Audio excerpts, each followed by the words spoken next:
ছোট বড় বস্তা নিয়ে যায়, এক বস্তা নিয়ে চলে আসবে। তাহলে তুমি পড়তে আসোনি? মাথা খারাপ, পড়ার কি আছে? পড়ার ঘুষ থেকে যাচ্ছি, চাকরির জন্য স্কুলে এসছি, মানে স্কুলে মধ্যেও আসতাম না। আর আমি তোর ভাষা শুনেছো?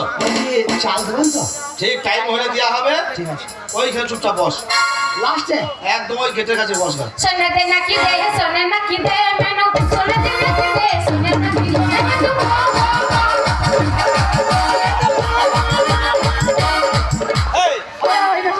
কি বলছিস? কি হলো? মুখে লাগলো না ভটাম করে? কিসে? এটাই বস্তাটাই কি করে? এই ছুরি দিলে এরকম করে পেছন দিয়ে ও তো বুঝতে পারেনি। সরাক সরাক। আম সরি, গেঁদা খেয়েছিস? আমি বলেছিলাম গেঁদা খাই না, গেঁদা খেয়ে এখন কাশে ওটা দু তু করে ফেলতে পারছিলাম, তু করে ফেলছে। বলেছিলাম গেঁদা খাবি, কেউ ডাকবে না, একলা খাবি একলাই থাকবি।